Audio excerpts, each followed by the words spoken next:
하나님의 말씀은 마태복음 1장 1절입니다. 마태복음 1장 1절 한 절 말씀 함께 한 목소리로 봉독하도록 하겠습니다. 마태복음 1장 1절 말씀입니다.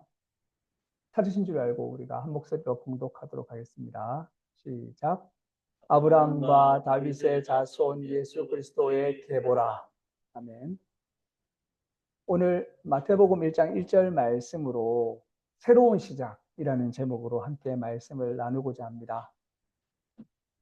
이 아브라함과 다윗의 자손 예수 그리스도의 계보라, 이 말씀은 짧은 한 구절이지만 이 말씀 안에는 하나님의 놀라운 말씀이 우리에게 담겨져 있습니다. 이 성경의 첫 책은 창세기지요. 그리고 신약 성경의 첫 책은 마태복음입니다. 오늘 본문 말씀은 그런 마태복음의 1장 1절입니다. 오늘 말씀에 보면 계보라 이런 말이 되어 있는데 이 계보라는 말씀은 비블로스 게네세우스라는 이제 원어로 이야기를 하고 있는데 이 계보라는 말은 창세기를 떠올리게 하는 그런 표현입니다. 그래서 마태복음 1장 1절을 읽게 되면 창세기를 떠올리게 됩니다. 창세기는 성경과 신앙의 출발점입니다. 우리 하나님을 믿는 사람은 어떻게 고백을 하는 거죠? 모든 것의 기원이 하나님이라고 고백하는 사람들인 거죠. 하늘과 바다와 땅, 그리고 세상의 모든 것을 만드신 분은 하나님이십니다. 우리가 지금 여기 보고 있는 방이라든지 의자라든지 책상이라든지 우리가 만나는 모든 것들을 만드신 분은 바로 하나님이시고 이 세상이 유지되는 것도 하나님의 창조의 능력에 의해서 유지된다고 할 수가 있겠습니다. 하나님은 창조하시고 일어나게 하시는 분이십니다. 오늘 이 자리 예배에 참석하신 우리 교우 여러분, 하나님이 창조하심을 믿으십니까? 네. 이 모든 일들을 볼 때 우리가 창조의 하나님을 굳게 믿는 것이 중요하다고 생각이 됩니다. 그런데 하나님은 창조하셨을 뿐만 아니라 또 다시 창조하시는 하나님이십니다. 모든 것을 시작하신 분은 하나님이시지만 다시 시작하시는 분도 하나님이십니다. 하나님은 세상을 다시 시작하시고 우리의 삶도 다시 시작하시는 새로운 장을 열어주시는 하나님이라고 성경은 말씀하고 있습니다. 마태복음 1장 1절이 바로 그 이야기를 하고 있는 것입니다. 우리가 인생을 돌아보게 되면 얼마나 많은 좌절이 있습니까? 얼마나 많은 실패가, 아픔이 있습니까? 우리 인류의 역사를 돌아보게 되면 인간이 계속 실패하고 하나님이 다시 시작하신 그러한 역사라는 사실을 알 수가 있습니다. 아담 이후에 사람들이 타락해서 반복한 타락 가운데 살았지만 하나님은 그들을 멸하시고 노아를 통해서 다시 시작하셨습니다. 그런데 노아의 후손들은 또 바벨탑을 세워서 하나님은 아브라함을 부르셔서 또 시작했지만 아브라함의 후손들이 타락했기 때문에 다윗을 세우셨고 하지만 그의 왕국도 결국에는 분열되어서 바벨론 포로로 잡혀가는 큰 슬픔이 있었습니다. 하지만 하나님은 포기하지 않으시고 마태복음 1장 1절에 하나님이 다시 한번 새로운 시작을 선언하는 말씀을 우리가 보게 됩니다. 이번에는 예수 그리스도를 통해서 결정적이고 완전한 새로운 시작, 새로운 출발을 하신다고 말씀하고 있는 것입니다.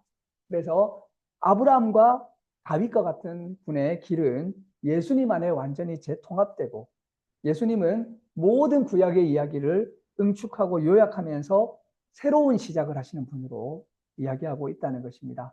예수님은 단순한 한 분 등장인물이 아니라 우주를 재구성할 때 중심이 되는 새 출발의 시작점이 된다고 마태복음은 말씀하고 있습니다. 이 마태복음이라고 할 때 복음이란 말이 있는데 이 복음이라고 하는 것은 다른 것이 아니라 바로 예수님이 복음입니다. 우리가 교회를 다닐 때 예수님을 올바르게 알고 믿는 것이 중요합니다. 이 모든 것의 핵심은 바로 예수님입니다. 우리는 흔히 예수님을 잘 안다고 생각하기 쉽습니다. 내가 언제부터 교회를 다녔는데, 내가 신앙생활 횟수가 몇 년인데, 나는 예수님을 잘 알아. 이렇게 생각되지만, 사실 우리가 예수님을 잘 모르는 경우가 많습니다. 그래서 우리는 늘 다시 예수 그리스도에게로 되돌아가야 하는 것입니다.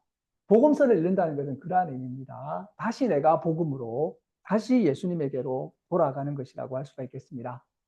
그런데 마태복음 1장 1절은 예수님을 그리스도라고 부르고 있습니다. 이 그리스도란 말은 기름 부음을 받았다는 뜻으로 메시아를 뜻합니다. 예수님은 그리스도 메시아 구원자라고 하는 의미를 가지고 있습니다. 구원자라는 말은 무슨 뜻일까요? 구원자라고 하는 것은 해방자이자 치유자를 뜻하는 것입니다. 예수님 안에 해방과 치유가 있습니다. 혹시 이 자리에 예배에 참석하시는 우리 교우 여러분 가운데 억압과 굴레 가운데서 고통받으시는 분이 있습니까? 나를 억압하고 나를 괴롭히는 것이 사람일 수도 있고 가족일 수도 있고 신분일 수도 있습니다. 세상에는 억압이 많이 있습니다. 그리고 어떤 사람은 죄로 인하여 억압받고 고통받는 분들이 있을 수 있습니다. 죽음에 대한 두려움으로 억압받고 고통받는 분들이 있을 수도 있습니다. 그런데 예수님은 우리에게 이 억압의 사슬로부터 해방하도록 해주시는 그런 메시아라고 말씀하고 있는 것입니다. 그래서 너무 좋고 너무 기쁘고 너무 살 것 같고 너무 좋은 것이죠.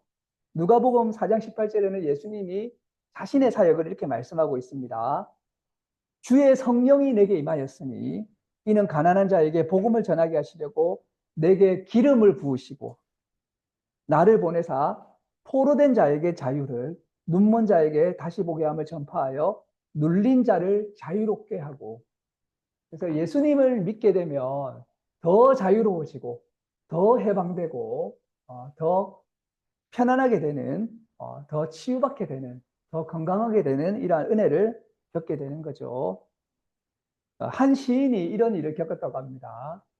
시를 쓰고 강연을 나가야 돼서 프린트를 했는데 프린트 중에 일부만 프린트가 되고 기계가 고장이 나버린 겁니다. 그런데 이제 강연을 하러 가야 되기 때문에 급해가지고 인쇄된 것만 들고 가면서 이제 프린트 수리 기사를 불렀다고 합니다. 그랬더니 이제 수리하는 사람이 이렇게 이야기를 했대요. 재미있게. 당신의 시가 내 프린트를 고장냈습니다. 내가 고쳐야 될 프린트를 고장냈습니다. 그래서 이 말이 너무나도 재미있고 영감이 넘치기 때문에 이분이 시를 지었습니다. 내 시가 당신의 기계를 막아버리네. 보이지 않는 세계에서 복사한 그림들로. 우리 그렇게 생각하지 않잖아요. 시 출력하는데 프린트가 고장 나가지고 출력 못했다고 하는데 시인의 눈으로 볼 때는 이 시가 프린트의 작동을 막아버렸다는 거죠. 이것이 무엇을 이야기합니까? 예수님은 우리를 억압하는 기계를 막아버리고 고장내는 시와 같은 분입니다. 우리를 참으로 해방시켜 주시는 분이시고 참으로 자유케 하시는 분이십니다. 또한 예수님은 구원자로서 우리를 치유하는 분이십니다. 예수 그리스도 안에서는 상한 몸과 마음이 치유를 받게 됩니다. 영혼과 영이 치유를 받고 구원을 받습니다. 그래서 우리가 예수님 안으로 나아갔을 때 가장 좋은 것은 뭐냐면 우리가 치유받게 된다는 것입니다. 이사야서 53장 5절은 이렇게 이야기합니다.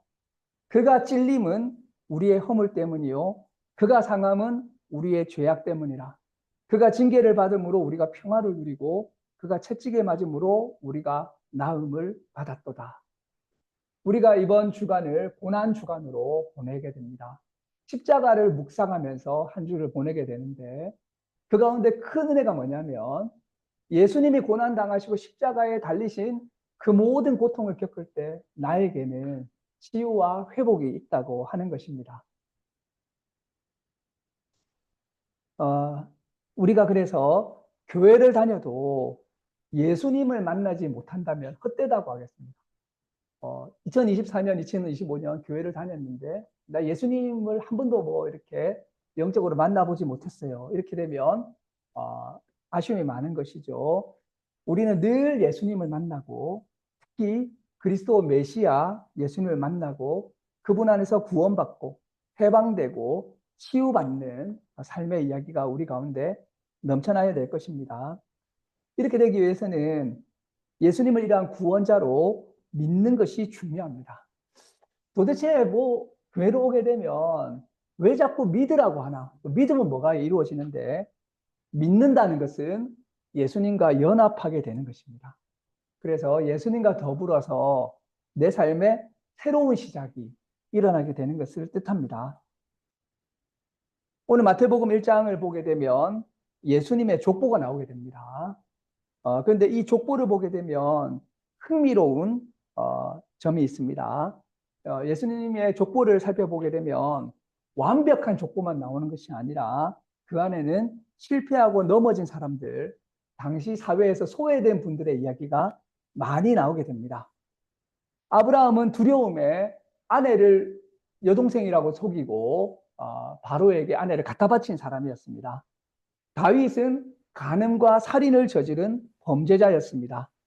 이 족보에는 다말과 라합과 룻과 바세바 같은 여성들이 등장하는데 이들은 당시에 주변적인 존재들이었습니다. 소외된 사람들이었습니다. 이 족보가 주는 메시지가 뭘까요? 이것은 하나님의 구원의 사역이 완벽한 사람들을 통해서 이루어지는 것이 아니라 불완전한 사람들과 실패한 사람들과 소외된 사람들을 통해서 하나님은 일하시기를 기뻐하신다는 것을 보여주고 있습니다. 이것은 우리에게 큰 위로가 됩니다. 우리는 모두 실패하고 넘어지고 부족합니다. 그러나 마태복음 1장의 족보를 보게 되면 하나님께서는 그런 우리를 통해서 하나님의 위대한 구원 역사를 이루어 가시고 예수님으로까지 연결된다는 것을 보여주고 있습니다. 하나님 우리의 과거와 상관없이 우리의 실패와 상관없이 우리를 통하여 새로운 일을 행하시기 때문입니다. 예수님의 계보는 마치 하나님의 가족관계 등록부 같은 의미를 가지고 있습니다. 그래서 오늘 마태복음 1장의 이야기는 아브라함부터 예수님까지의 족보를 전해주고 있지만 이 족보는 또 이어져 가지고 오늘 우리도 그 족보에 포함된다는 사실을 알 수 있습니다. 예수님을 믿게 된다면 우리는 이 새 창세기의 책인 마태복음의 족보에서 그 족보의 일부가 되어서 살아갈 수 있는 것입니다. 결론적으로 말씀드리고자 합니다. 오늘 연합예배 참석하신 위들교회 교우 여러분, 예수교회 교우 여러분, 마태복음 1장 1절의 메시지는 오늘 우리에게도 해당되는 약속입니다. 혹시 우리 가운데는 인생에 아주 어려운 고비 가운데 있고 막다른 골목에 서 있다고 느껴지는 분이 있을지도 모르겠습니다. 실패와 좌절로 더 이상 앞으로 나아갈 수 없을 것 같은 분도 있을 수도 있습니다. 과거의 상처와 아픔이 너무 커서 미래를 바라볼 수 없는 분도 있을 수 있습니다. 그러나 오늘 이 말씀은 선포하고 있습니다. 예수님 안에서 우리는 언제나 새로운 시작이 있다고 말씀하고 있습니다. 오늘 이 시간 여러분 가운데는 어떤 새로운 시작이 필요하십니까? 관계의 회복을 위한 새로운 시작이 필요하십니까? 직장인의 사업에서 혹시 새로운 시작이 필요하십니까? 새로운 시작은 결코 쉽지 않지만 예수 그리스도와 함께라면 늘 새롭게 시작할 수 있습니다. 마태복음 1장 1절이 우리에게 말씀하시는 것은 바로 예수님이 새로운 시작이라는 것을 말씀하고 있습니다. 오늘 이 말씀을 우리가 만남으로 말미암아서 우리 삶에도 새로운 시작이 일어나시기를 주님의 이름으로 축원합니다. 기도하시겠습니다. 하나님 감사합니다. 마태복음 1장 1절을 통해서 우리에게 새로운 시작의 메시지를 주셔서 감사드립니다.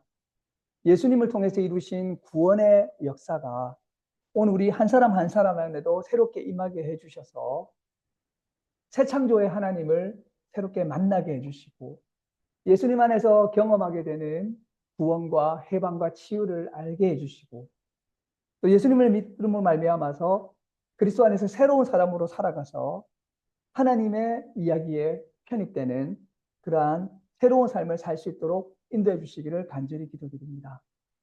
감사드리며 이 모든 말씀 예수님의 이름으로 기도드립니다. 아멘.